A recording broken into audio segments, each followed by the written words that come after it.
मोनसे गोदान भिडिअ लाना फैबाय आंनि बे सोरां लामा इउटिउब चेनेलजों नोंथांमोना नायलांबाय था आरो सोरबाफोर गोदान फैदोंबा साबस्क्राइब खालाम आरो बेल आइकनखौबो दाबायना हो आरो लोगोसे भिडिअखौ मोजां मोनोबा लाइक खालामबानो जाबाय। आं दा बे भिडिअनि गेजेरजों नोंथांमोननो खिन्थानो लादों एक नम्बराव सासे गोदान पजिटिभ हिन्जाव मानसि मोनदों दाखालि मोननाय बियो माने बिनि हौवाया निजामुद्दिनजों सोमोन्दो थाखानाय बिनि हौवाया पजिटिभ खामोन माने पजिटिभ मोनखानायमोन आरो लोगोसे हिन्जावनाव बारदेरो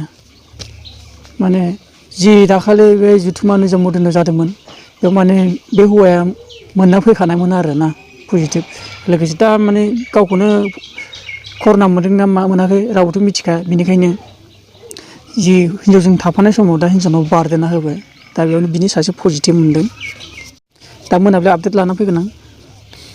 आरो 2 नम्बराव मेघालयाव सासे डक्टरनि देहायाव पजिटिभ मोनदों आरो जायफोरा बे डक्टरजों नायजानाय बेमारिफोर बेफोरबो पजिटिभ चेक नायजागोन। दाखालि जाना थांनाय जाथाय डाक्टारनावनो पजिटिभ मोनदों मेघालयआव दा माने ओरैबायदि जि डाक्टारा माने गोबां मानसिफ्रानो नायजानो फैयोना डाक्टारजों माने सोरनाव कर'ना नांदों सोरनाव कर'ना नाङाखै डाक्टाराथ' आरो दांनाय मानायजोंनो माने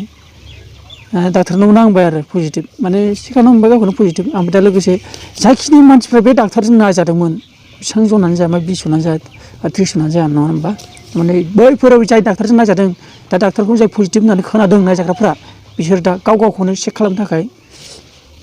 मा होनदों नायजागोन जाहैदों आरो माने बेबायदिनो मानसि थुबुर थानायाव दाथा होनना बुंनाय रावा बेनो माखासे ओंखायनो मानसि थुबुर थानायाव थानाङा आरो डाक्टारफोरजोंबो साबधान डाक्टारफोरखौबो गिनांगौसो बोरैबा ओमफ्राय मोनसे 3 नम्बराव गुजरातआव MLA नि देहायाव कर'ना मोनो नेम अमित साबदा GPCC प्रेसिडेन्ट होननानै बे गुजरातआव मोनदों आरो MLA नि देहायाव कर'ना मोनो आरोना आं बुजिखाबाय। आरो मोनसेया 4 नम्बराव आसामाव गोज्जा दखानखौ 13 एप्रिलाव खुलिनो होदोंमोन दायो 3 एबा 3 मेसिम बन्द जासिगोन आरो गासै जायगायाव सुलु लानाय जागोन होनना बुंदों आरो माने दाखालि आं मोनसे भिडिअ नागारदोंमोन दाखालि 13 एप्रिलावनो नैबे दाखालि नर्माल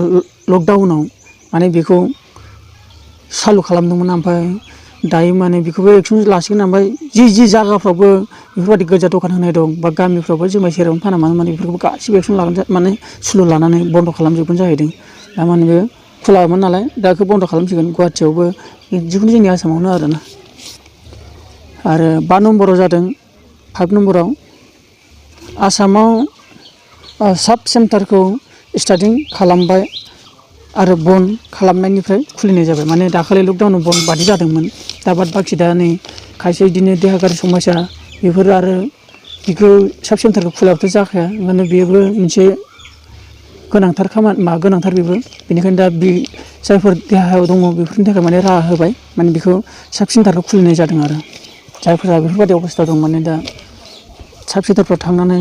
आसाफोरजों सुलु लानानै बेफोरबो माने नोंथांनि प्रब्लेमफोरखौ सल्भ खालामना लागोन। ओमफ्राय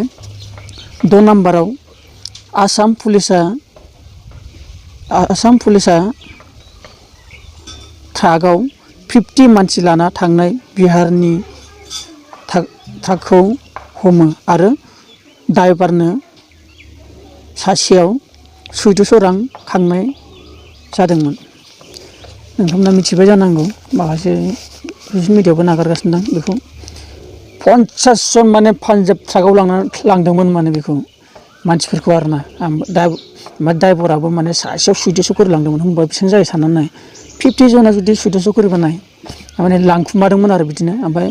जोंनि आसाम पुलिसा माने आसामथ' थांनाय जागोनदां माने गुवाहाटिफ्राव थानाय माखासे बिहारफोर दंना माने बेफोर थांनाय जादोंमोन दा बेयाव दा माने लामायाव पुलिसजों हमजाबाय दा हमजानाय माने हमजाबायानोसै आरोना बाद बाखिया बिनोसै आरो माखासे बाथ्रा मैयानि मोनाबिलि समाव जाबायदि बारहुंखा बारनाय ओरैबादि समस्या जादोंमोन। दा सोर सोरनि जायगायाव मा जाखो, दा जायफोरनि जायगायाव जादों नोंथांमोनाबोथ' मिथिखागौ। आरो दाखालि मैया मोनसे भिडिअ नागारदों जोंनि सासे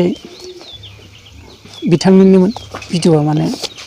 आं नागारना होबाय, नोंथांमोना नुबाय जानांगौ। माने बे सेन्टारनो माबा मना सेन्टार माने बुदला बाजार जानाय माबामोन बेयो, सेस बारजोंनो सिफायजोबो। संसाराबो बिराद ओरै बेराफारसे कर'नानि प्रब्लेम, बेराफारसे आरो बारहुंखाजों गोबां संसारानो माने रागा जोंनाय बादि समस्या जागासिनो